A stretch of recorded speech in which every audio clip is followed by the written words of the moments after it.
And what they concluded was that extrasensory perceptions, these odd little things that people could do, were real.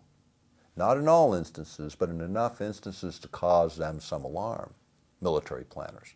Because what also they discovered is that human beings generally have these innate capabilities that we used to call extrasensory perception. Some have referred to as gifts of the spirit. They come by a lot of different names. But what they are is natural attributes of what human beings are. We're created in the image of a creator. That means more than how we look. It has to do with what we are. And what we are very capable individuals. But in order to reach those higher capabilities, in order to reach those higher states of awareness, in order to actualize your full potential as a human being, you have to be able to slow the mind. You have to be able to create a situation where the mind, if you were to look at it with an EEG and look at the brain activity, you get very coherent, very rhythmic patterns, the kind associated with the emotions of love and empathy and compassion. Same kind of patterns show up. Higher ordered thinking is associated with these coherent patterns, these rhythmic patterns. Fear, flight responses, anger, hate, you get incoherent patterns all over the map at a higher amplitude, at a higher pulse rate that indicate agitation, confusion, the inability to think. What we do know is that in states of fear, worry, and anxiety, you cannot ever reach your higher capacity as a human being.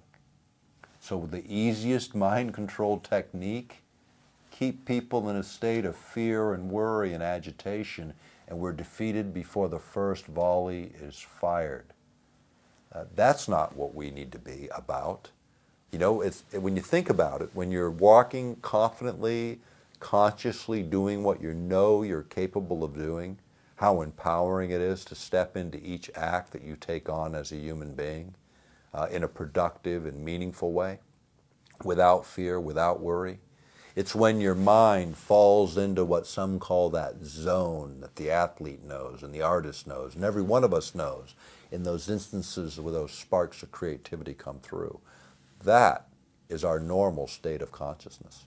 If you were to look at it in the lower range of the alpha range where you are in that most creative mindset, you'd be between 7 and 8, 7 and 9 hertz pulses per second. The planet naturally oscillates at 7.83 hertz pulses per second.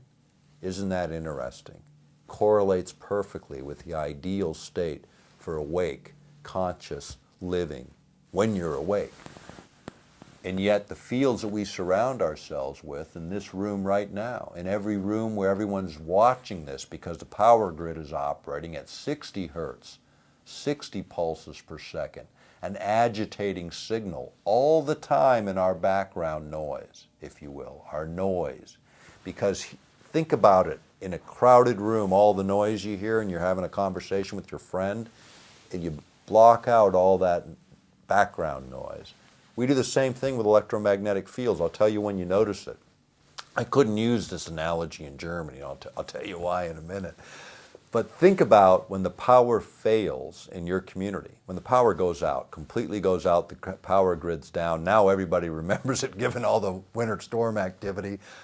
And the first thing you notice how quiet it is because the refrigerator's not humming along, the air conditioner or the heaters aren't blowing air around. The second thing you notice is how your whole body exhales as you relax.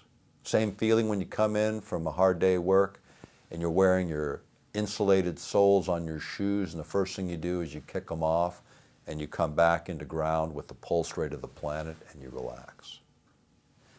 That relaxation is the silence. Do you know what the sound of being born into an explosion is?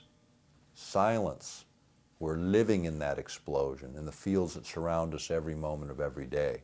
When I used that analogy this last year in Stuttgart, everybody looked at me like I was crazy when I said, you know when the power fails.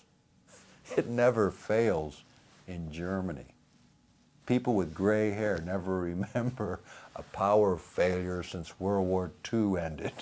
You know, I mean, We don't even think about that. I mean, you talk about the contrast in technology. I can't even use the same analogy in Europe because it doesn't make sense because their technology happens to run smoother.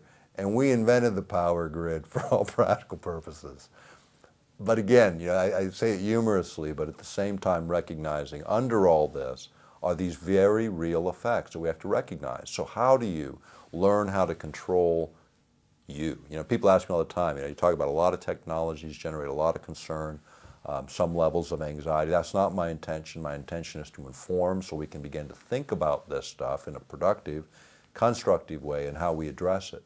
But more importantly, the more important part of this message and anything that I've said in the last couple of days is about the fact that we are more than we think we are. There are no small things. There's only things that are undone. Each thing that we do as individuals matters. It matters a lot, more than you might even realize or recognize. And there are no small things. And what I do versus what you do, it's not a size issue. It's getting the work done. All of us have a sphere of influence, and we need to assert ourselves in that sphere of influence. What that means is it might mean that we have a conversation with our family or our close friends. We don't feel any anxiety having done that. When the anxiety creeps in, back off. Think about what you're doing. It should be like breathing if you're working outside of fear and outside of worry, and you're working in a way that is possible, where you acknowledge it's possible. Do what you know you can do to further your version and your view of the truth, and do it in a respectful way, and do it with confidence. And don't lift the burden if it's too heavy. There's someone else that'll lift it for you, or lift it with you.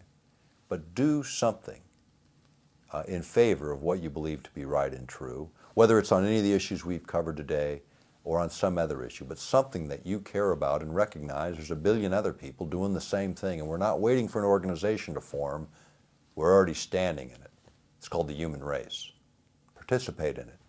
Be what you were created to be, and assert yourself in the world today by affecting change, by direct action, in a respectful and rational way, and without fear and without worry, because that is the zone in which things can happen. Fear is the adversary. It has always been the adversary, and it's the easiest method of controlling human behavior.